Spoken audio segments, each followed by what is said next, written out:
오늘 하나님의 말씀은 사무엘상 14장 22절로 27절 말씀입니다.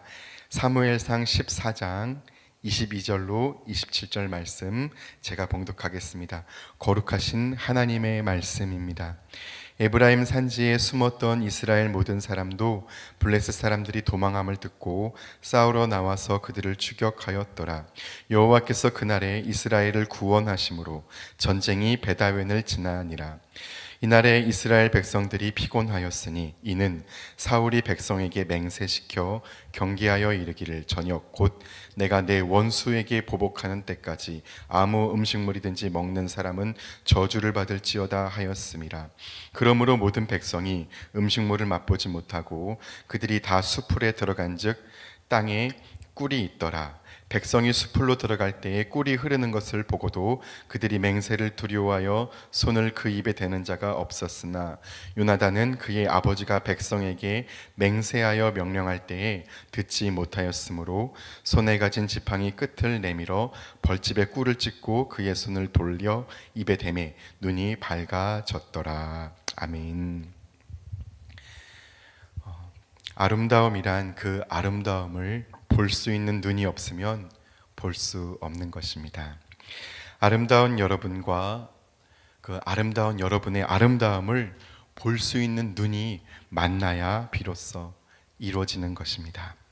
소금의 짠맛이 어디에 있습니까? 소금의 짠맛은 소금과 내 혀가 만나지 않으면 소금의 짠맛은 없는 것입니다. 혀에 있다고 말할 수는 없지만 혀 없이는 소금의 짠맛도 없는 것입니다. 전능하신 하나님도 마찬가지입니다. 모든 존재의 기반이신 하나님 아버지께서는 역사를 주관하셔도 우리의 머리카락 숱까지도 세신 바 되었어도 그 하나님을 바라보는 믿음, 접촉점이 없으면 안 되는 것입니다. 햇살이 온전히 내게 쏟아진다고 해도 내가 눈을 감아버리면, 내가 빛을 차단시켜버리면 내 앞은 어둠인 것입니다. 사무엘상 14장의 상황을 우리가 잘 알고 있습니다. 대치 상황이었습니다. 이스라엘 군은 고작 600명이었지만 온 블레셋 대군은 병거가 3만, 마병이 6천, 군인은 해변의 모래알같이 거대한 규모였습니다. 더욱이 블레셋은 군사적으로도 강력한 이유가 철기 문명을 가졌기 때문입니다. 반면 이스라엘은 철제 무기를 사울과 요나단 2명만 가지고 있는 상황입니다. 군사적으로도 무기 문명으로도 수적으로도 모두 열세했습니다. 그런 압도적 차이에서 이스라엘은 떨었고 사울도 아무것도 못하는 상황이었습니다.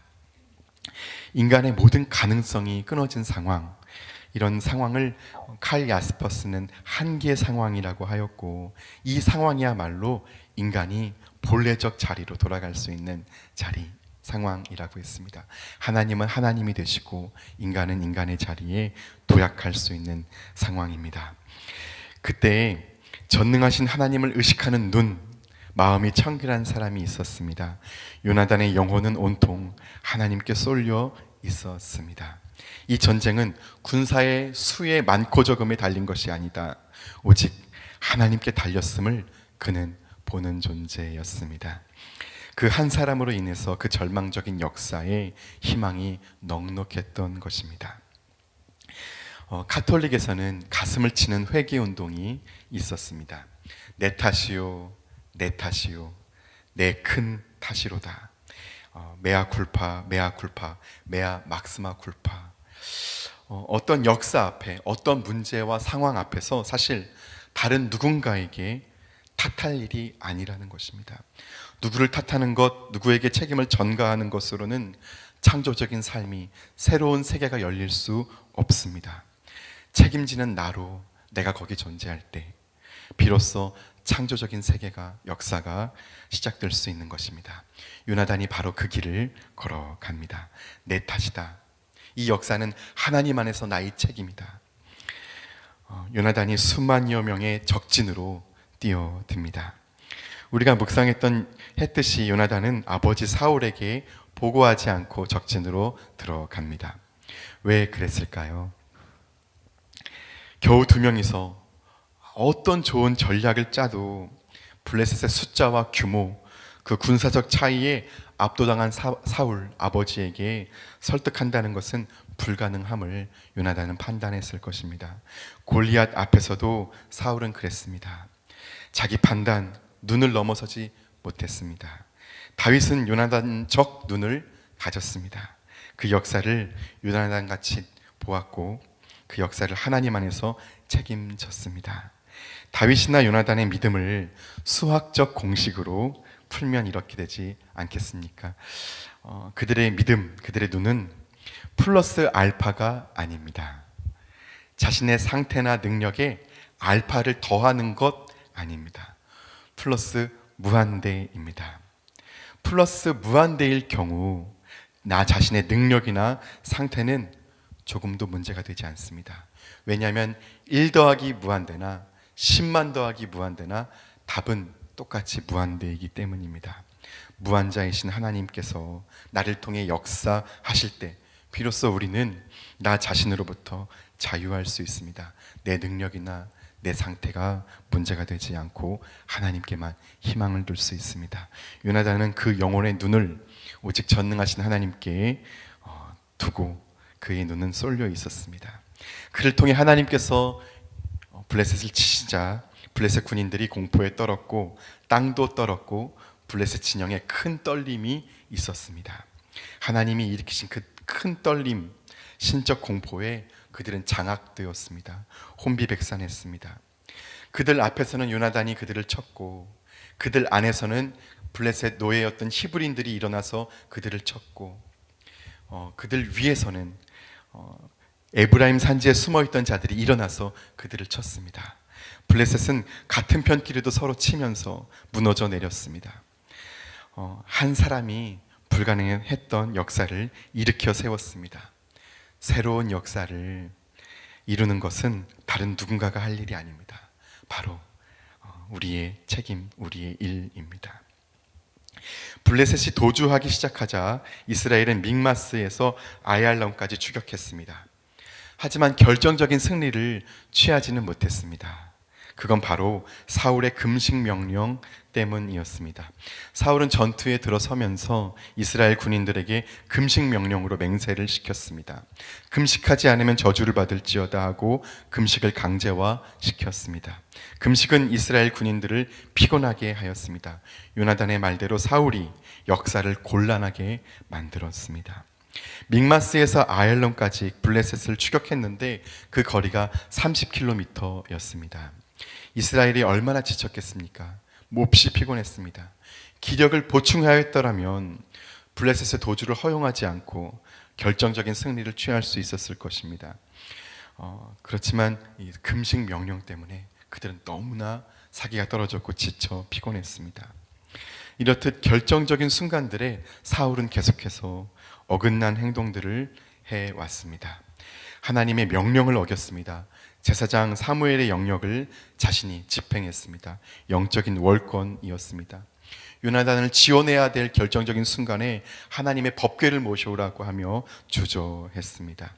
군인들을 격려해야 할 순간에는 금식 명령을 강제화함으로써 이스라엘을 무력하게 피곤하게 했습니다. 사울의 잘못된 판단이었습니다. 사울은 점점 더 잘못되어 갑니다. 후에는 권면할 수 없는 상태에 이르게 됩니다. 완고해집니다. 시멘트처럼 자기 생각, 자기 판단이 고착화됩니다. 즉 설득당하지 않는 존재가 됩니다. 이 자기 판단, 확신이 지나치면 다른 이들의 생각을 고려하지 않기 때문에 폭력적이 됩니다. 그래서 사울은 폭력적 인간이 되어 폭력을 행사하게 됩니다.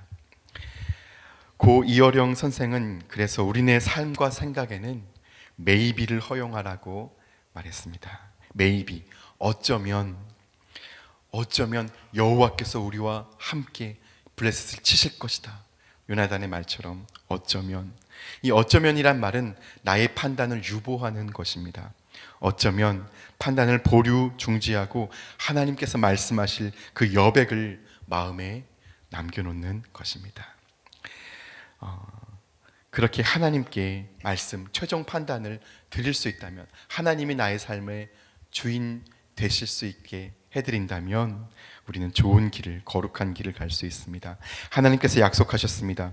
우리는 하나님께 지혜를 구할 수 있습니다. 후히 주시고 꾸짖지 아니하시고 넉넉하게 아낌없이 지혜를, 길을 열어주십니다. 우리 머리카락 수까지 세신 바 되신 아버지 하나님입니다. 왜 결정적인 순간에 내가 결정해야 됩니까? 내가 왜 내 인생을 내가 주체가 되어서 헤쳐나가야 되겠습니까? 사울의 길이 아니라 요나단처럼 maybe 어쩌면 하나님께서 역사하실 것이다, 표징을 하나님 주실 것이다 말하면서 하나님을 바라볼 수 있을 것입니다. 그렇게 하나님 안에서 새로운 역사를 열어가고 책임지는 말씀 삶 공동체 우리 모두가 되기를 소망합니다. 기도하겠습니다. 전능하신 하나님 아버지, 하나님은 못하시는 것이 있으십니다. 전능하신 하나님께서 전능하지 못하신 것은 못하시는 일이 있기 때문입니다. 하나님은 사랑을 포기하지 못하십니다. 아버지 하나님께서는 당신의 자녀들을 포기하지 못하십니다. 십자가가 그것을 증명했습니다. 우리를 사랑하시기에 지혜를 후히 주시고 역사하시겠다고 말씀하셨습니다. 구하라고 늘 함께 하시고 좋은 것으로 주시겠다고 약속하셨습니다. 우리로 하여금 사울의 길이 아니라 내 판단으로 사는 것이 아니라 요나단의 길을 걸어갈 수 있게 하여 주시고 하나님 안에서 역사를 책임지고 나아가는 창조적인 사람들로 우리를 세워 주옵소서. 감사합니다. 주 예수님의 이름으로 기도드립니다. 아멘. 이 시간 다음과 같은 기도의 제목으로 기도드리겠습니다. 지금 들은 말씀이 내 삶으로 이어지게 하옵소서. 또 다른 희년 3년의 복이 각 가정마다, 각 부서마다, 각 공동체마다 풍성하게 임하게 하옵소서. 동네 샘매줄 말씀 묵상과 7인 소그룹 사역을 축복하시고 말씀이 삶이 되는 공동체로 성장하게 하옵소서. 6차 동수원을 축복하시고 우리 교회에 필요한 일꾼들이 세워지게 하옵소서. 21일에 있는 위드고 행사와 다음 주에 있는 캄보디아 단기 선교를 축복하옵소서. 다바르 학교와 동안클럽을 축복하시고 우리 교회 모든 세대가 말씀으로 하나 되게 하옵소서. 담임 목사님과 부교육자들, 평신도 지도자들에게 성령 충만의 은혜를 주옵소서. 몸과 마음이 아픈 이들, 믿음이 연약하여 흔들리는 이들을 붙잡아 주셔서 주님의 은혜와 사랑을 경험하게 하옵소서. 오늘 오전 7시부터 여기 이 자리에서 한국복음주의협의회 조찬 기도회가 진행됨을 광고드립니다. 양해 부탁드리겠습니다. 공동 기도문의 기도 제목과 각자의 기도 제목을 따라 기도하시다가 삶의 자리로 나아가시겠습니다. 기도하겠습니다. 하나님 아버지 감사합니다.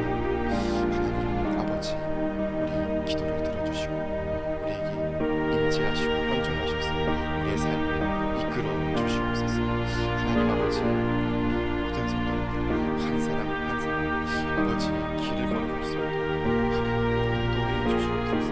하나님 우리의 지혜치 하나님 역사 속에 하나님을 바라보고 하나님을 믿는 믿음으로 아버지 하나님을 우리의 역사 속으로 아버지 모실 수 있도록 하나님을 우리의 존재의 중심으로 우리의 역사의 중심으로 모실 수 있도록 주님 도와주시옵소서.